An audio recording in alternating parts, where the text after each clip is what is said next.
এই বাচ্চাটা এত বড় হয়ে গেল, আর কিছুদিন সুযোগ পাইলে পুরো গোপালগঞ্জ কিনে ফেলতেন এই বেনজির সাহেব। আমাদের প্রতিষ্ঠানগুলা কত দুর্বল হয়ে গেছে আমাদের প্রতিষ্ঠান।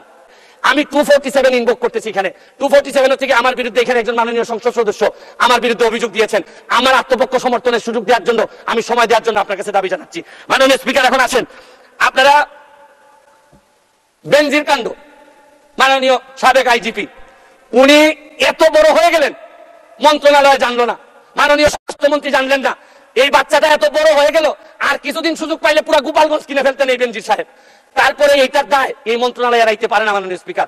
এখন আপনারা কালো টাকা সাদা করবেন, আমার কোনো অসুবিধা নাই। যদি মনে করেন টাকা রয়ে গেছে, কিছু টাকা জমানো বা বিভিন্ন অলস টাকা রয়ে গেছে, এটারে সাদা করবেন, কোনো অসুবিধা নাই।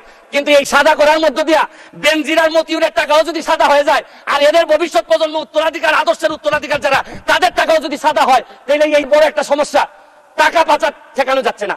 আপনি দুর্নীতি করলে তো অর্থনীতিতে নিয়ে আসা যায়, টাকা পাচার হয়ে গেলে যে দেশে যায় এই দেশের অর্থনীতির বাজেট হয়ে যায়। আরে আমরা বঙ্গবন্ধুর খুনি ধরে আনতে পারি না, আর টাকা পাচার করে এই টাকা ফেরত আনবো কিভাবে? এইটা একটা বড় সমস্যা। টাকা পাচার করে আমাদের বাজেট সংকুচিত হয়ে যাচ্ছে মাননীয় স্পিকার।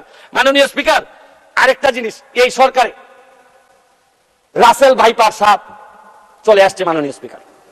এই সাপ আসার কারণে সরকারে যখন সাপ আসে, প্রকৃতিতে বেজি থাকে, এই বেজি করে কি সাপরে নিয়ন্ত্রণ করে।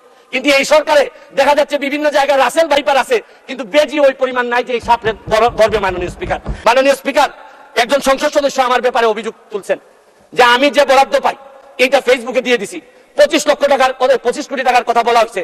আমি তাই যে আমি যত বরাদ্দ এই পর্যন্ত পাইছি, আমি হচ্ছে কি এমপি হিসাবে ট্রাস্টি, এই টাকা জনগণের জানার অধিকার আছে।